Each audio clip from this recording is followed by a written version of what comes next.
আমার স্বপ্ন বিসমিল্লাহ এগ্রো ভাইয়ের মতো আমি একজন খামারি হতে চাই। আমি এখন বর্তমানে প্রবাসে থাকি।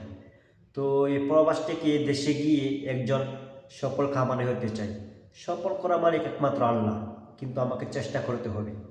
তো আপনারা আমার জন্য দোয়া করবেন, আমি যেন বিসমিল্লাহ এগ্রো ভাইয়ের মতো খামারি হতে পারি। তার মতো না হয়, কিন্তু মানে খামারি করে যেন সফল হতে পারি, মানে আমার একটা এরকম মানে একটা নিয়ত আছে আর কি। ঠিক আছে, তো আপনারা আমার জন্য দোয়া করবেন। আসলে বলতে কি, তার থেকে মানে আমি অনেক কথা শিখেছি। মানে আপনাকে কারো কথা কান দেওয়া যাবে না। অনেক অনেক কথা বলবে, কেউ আপনার ভালো চাইবে না, কেউ চায় না আপনি সফল হন। ঠিক আছে, তো আপনাকে আপনার কাছ থেকেই করতে হবে। আপনার কাজ আপনাকেই করতে হবে, অন্য কেউ করে দেবে না। আর মানুষের কথায় কখনো কান দেওয়া যাবে না। মানুষ অনেক কিছু বলবে। তো কেউ চায় না কেউ সফল হোক, কারণ বিশেষ করে বাংলাদেশে মানুষের মধ্যে হিংসা অনেক বেশি।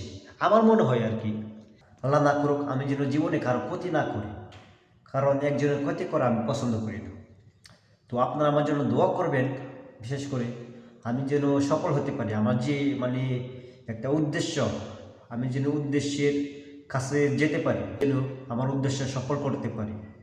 তো আসলে ভাই, বিদেশে অনেক কাজ করি। তো আমার একটা কথা, বিদেশে এতদিন বিদেশ করে যদি দেশে একটা কিছু করতে না পারি, তাহলে কোনো লাভ নেই। আমার কথা হলো দেশে একটা কিছু করার। ঠিক আছে, তো আমি নিজে একটা কিছু করার জন্য অবশ্যই চেষ্টা করব। দেখা যাক, বাকিটা আল্লাহ তাআলা ভালো জানে।